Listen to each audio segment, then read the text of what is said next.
ರಾಜ್ಯದಲ್ಲಿ ದಿನೇ ದಿನೇ ಯುವತಿಯರು ಮಹಿಳೆಯರ ಮೇಲೆ ಅತ್ಯಾಚಾರ ದೌರ್ಜನ್ಯ ಪ್ರಕರಣಗಳು ಹೆಚ್ಚಾಗ್ತಾ ಇದ್ದು ಎಬಿವಿಪಿ ವತಿಯಿಂದ ಸಾಹಸಿ ಕಾರ್ಯಕ್ರಮವನ್ನ ಆಯೋಜನೆ ಮಾಡಲಾಗಿತ್ತು. ತುಮಕೂರು ಮಹಾನಗರದ ವತಿಯಿಂದ ಜೂನಿಯರ್ ಕಾಲೇಜು ಆವರಣದಲ್ಲಿ ಕಾಲೇಜು ವಿದ್ಯಾರ್ಥಿನಿಯರಲ್ಲಿ ಆತ್ಮರಕ್ಷಣೆ ಹೆಚ್ಚಿಸಲು ಮಿಷನ್ ಸಾಹಸಿ ಕಾರ್ಯಕ್ರಮ ನಡೆಸಲಾಯಿತು. ಇನ್ನು ಈ ಕಾರ್ಯಕ್ರಮಕ್ಕೆ ಮುಖ್ಯ ಅತಿಥಿಗಳಾಗಿ ಸಿದ್ದಗಂಗಾ ಮಠದ ಸ್ವಾಮೀಜಿ, ಎಬಿವಿಪಿಯ ಕರ್ನಾಟಕ ದಕ್ಷಿಣ ಪ್ರಾಂತ ಸಹ ಸಂಘಟನೆ ಕಾರ್ಯದರ್ಶಿಗಳಾದ ವೆಂಕಟೇಶ್ ಡಂಗೆ, ನಗರಾಧ್ಯಕ್ಷ ತೇಜಸ್ವಿ ಸೇರಿ ನೂರಾರು ಮಂದಿ ವಿದ್ಯಾರ್ಥಿಗಳು ಭಾಗಿಯಾಗಿದ್ದರು.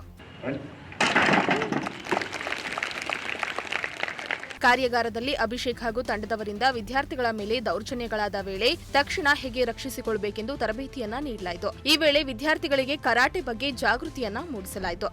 ಒಂದು ವಿದ್ಯಾರ್ಥಿ ಪರಿಷತ್ ಇಡೀ ದೇಶದಲ್ಲಿ ಆಗ್ತಿರುವಂಥ ಹೆಣ್ಣು ಮಕ್ಕಳ ಮೇಲಿನ ಅತ್ಯಾಚಾರ, ಆಕ್ರಮಣ ಮತ್ತು ಅವ್ರ ಮೇಲೆ ಆಗ್ತಿರುವಂಥ ರ್ಯಾಗಿಂಗ್ಗಳನ್ನು ತಡಿಲಿಕ್ಕೆ ಇವತ್ತು ಹೆಣ್ಮಕ್ಳೇ ತಯಾರಿ ಆಗಬೇಕು. ಆ ನಿಟ್ಟಿನಲ್ಲಿ ಅವರಿಗೆ ಬೇಸಿಕ್ ಕರಾಟೆ, ಕುಂಫು ಈ ಥರದ ಸೆಲ್ಫ್ ಡಿಫೆನ್ಸ್ ಕ್ಲಾಸ್ಗಳನ್ನು ನಡೆಸಲಿಕ್ಕೆ ಸುಮಾರು 2016ರಿಂದ ವಿದ್ಯಾರ್ಥಿ ಪರಿಷತ್ ಮಿಷನ್ ಸಾಹಸಿ ಅನ್ನೋ ಹೆಸರು ಮೇಲೆ ಕೆಲಸ ಮಾಡ್ತಾಯಿದೆ. ವಿದ್ಯಾರ್ಥಿನಿಯರು ಈ ಕಲೆಯನ್ನು ಅಳವಡಿಸ್ಕೊಂಡು ಅವ್ರು ಸೆಲ್ಫ್ ಡಿಫೆನ್ಸನ್ನು ಮಾಡ್ಕೋಬೇಕು ಅನ್ನೋದು ವಿದ್ಯಾರ್ಥಿ ಪರಿಷತ್ನ ಆಸೆ.